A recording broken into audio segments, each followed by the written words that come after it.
Welcome back, everybody. Well, today's show is all about a gem that's right in our backyard, Door County, and there's nothing like summer in Door County. We recently went there and shot all sorts of great stories for the show and recipes and things like that, so don't you dare go anywhere. We're going to be shopping.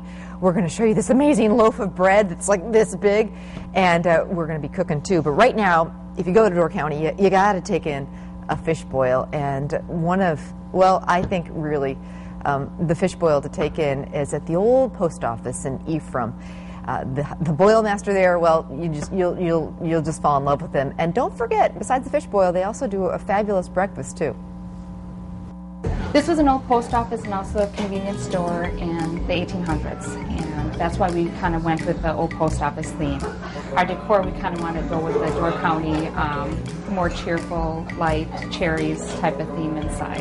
The old post office restaurant has been run for 35 years. It's a family-run business, and we serve breakfast in the morning, and then we do our fish boils in the evenings. We do our buttermilk pancakes from scratch every morning. That's what we're known for. You can get those Door County cherries, blueberries, or just the plain pancakes. So we do homemade bakery stuff like our cherry muffins, bran muffins, and coffee cakes. The hash browns are excellent because we bake our potatoes fresh and hand shred them. And so we're known for those, and I love the omelets. We fresh saute our vegetables per our order of the omelets, which are very good. Our fish boils are excellent for many reasons. We have a wonderful boil master who puts on a great show for everyone. You hear a lot of people comment on Earl Jones. It started out on Washington Island in 1956 as fly-ins, and then they decided, well, let's try it on the mainland and see how it goes. And they did it up at the Viking Grill in Ellison Bay in 1961, and it just took off like a skyrocket from there.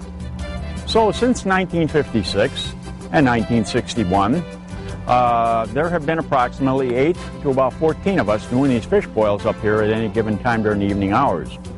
It's a so-called Door County tradition, and it's also Icelandic in its origin. Before they really started to really get rolling as a commercial business up here, they even used to do it as a fundraising deal with the churches and the fishermen and the loggers, because the fishing business and the logging business was very, very heavy up here many, many years ago, and it was a cheap way of feeding a large group of people.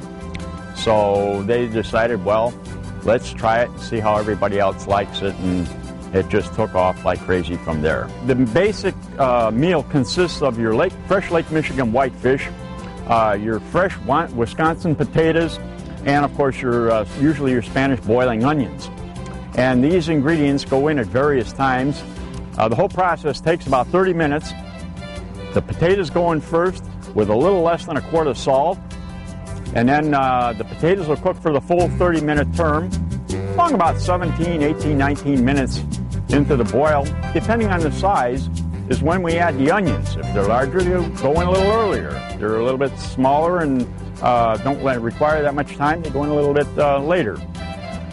Once we hit that 20-minute period into the boil, though, that's when we add the fish, because the fish have to cook a full 8 to 11 minutes to be done. If we were to cook the fish less than 8 minutes, chances are not all the fish would get cooked. But the other side of the coin is cook them too long over that 10.5, 11-minute period, especially if you have a rolling boil, and it would only be a matter of a few additional minutes. And we would, oh yes, we would have nothing but mush in the kettle. So the name of the game is, so to speak, is to get the fish in and out within that last 10 or 11-minute period of that 30-minute boil. You get coleslaw, lemon bread, pumpkin bread, zucchini bread, Bavarian rye bread, piece of cherry pie, your beverage, and then you get to listen to me for 10 minutes. We want the people to enjoy themselves when we come up here, and I can tell you this, that just about every business up here goes out of their way and will go out of their way for you to accommodate you in any fashion that they can, because we want you back up here. We really need you up here. So you don't have to be afraid to come up here and enjoy yourself. There's so much to see. There's a lot of free stuff to do up here, things that don't require money. That I can guarantee you. Yeah, we're a family-run business, and we love for you to stop in. If you come to Door County, it's a nice, fresh, brightful, cheerful atmosphere with friendly service.